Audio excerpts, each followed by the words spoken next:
मध्य प्रदेश की 25 बड़ी खबरों में आपका स्वागत है। चलिए जानते हैं 8 नवंबर 2023 के मुख्य समाचार। 136 शासकीय अधिकारी कर्मचारियों को निलंबन के नोटिस। बता दें कि ग्वालियर में मतदान दलों के तृतीय एवं फाइनल प्रशिक्षण में गैर हाजिर रहना 136 अधिकारी कर्मचारियों को भारी पड़ने जा रहा है। कलेक्टर एवं जिला निर्वाचन अधिकारी अक्षय कुमार सिंह के द्वारा इन सभी के खिलाफ लोक प्रतिनिधित्व अधिनियम के तहत निलंबन के लिए कारण बताओ नोटिस जारी किए जा रहे हैं। साथ ही इन सभी के खिलाफ विभागीय जाँच की कार्रवाई भी होगी। लगातार कई बार निर्देशित किया जा चुका है कि मतदान दल के प्रशिक्षण में जरा भी लापरवाही बर्दाश्त नहीं होगी। इसके बाद भी अधिकारी कर्मचारी मान नहीं रहे हैं।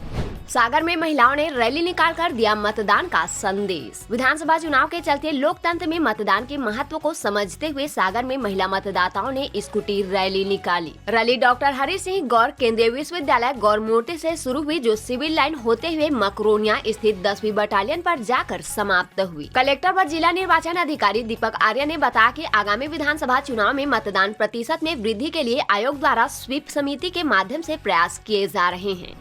डेंगू ने मचाया कहर, 4 एजेंसियों ने नहीं निभाई जिम्मेदारी। शहर में जनवरी में डेंगू मरीजों की संख्या 20 थी। यह आंकड़ा बढ़ते बढ़ते अब 674 के पार पहुंच गया है। इससे जाहिर है कि हमारा हेल्थ सिस्टम भी डेंगू पीड़ित है, जो अपनी नाकामी छिपाने के लिए बारिश को ही जिम्मेदार ठहरा रहा है। प्रदेश में डेंगू के सबसे ज्यादा मरीज भोपाल में ही मिले हैं। शहर में बढ़ते हुए डेंगू के केसों की संख्या को लेकर कलेक्टर, नगर निगम कमिश्नर, सीएमएचओ और जिला मलेरिया अधिकारी से एक ही सवाल पूछा गया कि शहर में डेंगू के केस क्यों बढ़ रहे हैं। अफसरों ने एक जैसा जवाब दिया। बोले, इस बार रुक रुक कर देर तक बारिश हुई है। सुबह और शाम को मौसम ठंडा रहा है, लेकिन दोपहर में धूप रहती है। दिन में मौसम ठंडा नहीं होने की वजह से लार्वा पनपता है। उन्होंने कहा कि डेंगू के मच्छर के लिए ये समय सबसे उपयुक्त होता है। हालांकि बचाव के लिए किए जाने वाले उपायों की खामी पर कोई बात नहीं की। मध्य प्रदेश में पिछड़ों की राजनीति। जातिवाद की तरफ बढ़ती मध्य प्रदेश की चुनावी रणनीति में सबसे अहम भूमिका ओबीसी की जातियों की है, क्योंकि आबादी के लिहाज से मध्य प्रदेश में यह सबसे बड़ा वर्ग है। ओबीसी वर्ग की राजनीति करने वाले नेता प्रदेश में 48 से 52% आबादी ओबीसी जाति की होने का दावा करते हैं। राहुल गांधी प्रदेश में ओबीसी को हक दिलाने के लिए जातिगत जनगणना कराने की घोषणा कर चुके हैं। वहीं भाजपा ने कांग्रेस की तुलना में ओबीसी को 4% अधिक टिकट देकर ज्यादा हिमायती होने का दावा किया है। जीत के लिए कांग्रेस का प्रियंका कार्ड, आज फिर आएंगी इंदौर। कांग्रेस की स्टार प्रचारक प्रियंका गांधी आज फिर से इंदौर आएंगी। वे सांवरे क्षेत्र के तलावली, चांदा, मंगलिया में सुबह सभा करेंगी। शाम को क्षेत्र क्रमांक 1 में रोड शो होगा। पहली बार गांधी परिवार का कोई सदस्य चुनावी अभियान के लिए 3 दिन में दूसरी बार इंदौर आएगा। खास बात यह है कि प्रदेश में इस बार चुनावी समर में प्रियंका का पहला रोड शो इंदौर में ही हो रहा है। शहर में इतने लाख की अवैध शराब की जा रही जब्त। बता दें कि शहर में कुल 87 शराब दुकानों में से 13 दुकानों को आबकारी विभाग ने रेड जोन पर रखा है। यहां पर तस्करी से लेकर अवैध शराब का कारोबार होने की आशंका सबसे ज्यादा है। इतना ही नहीं, चुनाव के दौरान शराब तस्करी बढ़ गई है। हर दिन करीब 3 लाख की अवैध शराब पकड़ी जा रही है। ऐसे में आदर्श आचार संहिता लगने के बाद से आबकारी के उड़ियन दस्तों ने अब तक अवैध शराब के 800 से अधिक मामले बनाए हैं। हैरानी की बात है कि सबसे ज्यादा मामले हुजूर में 281 बनाए गए। इसके बाद नरेला और गोविंदपुरा में क्रमशः 143 और 141 प्रकरण बने हैं। यह कार्रवाई हर विधानसभा क्षेत्र में गठित आबकारी के उड़न दस्तों ने की है।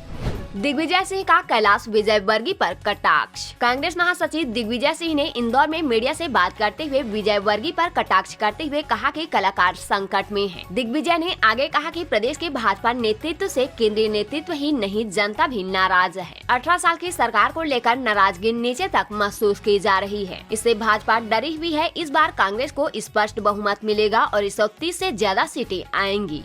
आयुर्विज्ञान विश्वविद्यालय ने निकाला रास्ता, 1 लाख छात्रों को राहत। मध्य प्रदेश आयुर्विज्ञान विश्वविद्यालय जबलपुर ने प्रदेश के 364 नर्सिंग व 150 पैरामेडिकल कॉलेजों में बिना संबद्धता के प्रवेश ले चुके लगभग 1 लाख विद्यार्थियों को राहत देने का रास्ता निकाला है। विश्वविद्यालय प्रशासन का कहना है कि नर्सिंग एवं पैरामेडिकल कॉलेजों की सीबीआई जाँच चल रही है। इसके चलते 2021-22, 2022-23 में संबद्धता निरंतरता में संशय है। इसका अंतिम निर्णय कोर्ट में अधीन रहेगा। सत्र 2020-21 में कोर्ट से मान्यता नहीं मिली तो ऐसी स्थिति में सत्र 2021-22, 2022-23 की संबद्धता स्वतः ही निरस्त मानी जाएगी।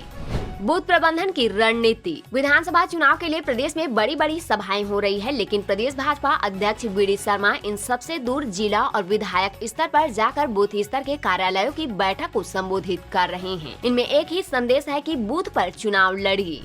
तेंदुखेड़ा में सीएम ने प्रत्याशियों के लिए मांगे नोट। नरसिंहपुर के तेंदुखेड़ा में मुख्यमंत्री शिवराज सिंह ने भाजपा प्रत्याशी विश्वनाथ सिंह पटेल उर्फ मुलायम भैया के लिए जनता से मदद की अपील की। उन्होंने मंच से कहा कि तेंदुखेड़ा में लड़ाई गरीब और बाहुबली के बीच है। मुलायम भैया को एक नोट और एक वोट दे देखते ही देखते मंच पर 500-500 के नोट आने लगे। उसे प्लास्टिक के एक थैले में डाला गया। हालांकि भाजपा प्रत्याशी के पास कैश सिर्फ 3 लाख है, लेकिन जेवर और जमीन 2 करोड़ मूल्य के हैं। भाजपा प्रत्याशी का मुकाबला कांग्रेस के संजय शर्मा से है। कांग्रेस प्रत्याशी संजय शर्मा प्रदेश के दूसरे सबसे धनी प्रत्याशी हैं। उन्होंने 1 अरब 97 करोड़ की संपत्ति का विवरण दिया है, जबकि उनकी पत्नी के पास कुल संपत्ति 1 अरब 28 करोड़ है।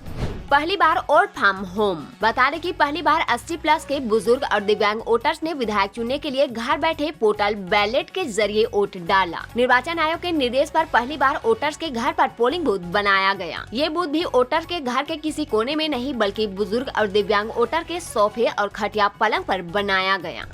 सुरेंद्र चौधरी का सनातन पर जोर। नरियावाली विधानसभा क्षेत्र के कांग्रेस प्रत्याशी सुरेंद्र चौधरी पूजा पाठ कर सुबह 9 बजे से जनसंपर्क के लिए निकल रही। एक दिन में 4 से 5 गांव का दौरा कर रही हैं। भोजन साथ में लेकर चलते हैं। भूख लगने पर कभी खेत खलिहान में तो कभी अपने किसी कार्यकर्ता के घर जाकर भोजन कर रहे हैं। जनसंपर्क के दौरान उनके साथ इस बार युवा ज्यादा जुड़ते दिख रहे हैं। वे अपने भरोसेमंद साथियों से चुनावी माहौल को लेकर फोन पर फीडबैक लेते रहते हैं। इस बार विपक्षियों के चुनावी को नाकाम करने के लिए वे खुद को सनातनी साबित करने की पूरी कोशिश कर रहे हैं। मिलते हैं कल फिर ऐसी खबरों के साथ, तब तक के लिए नमस्कार।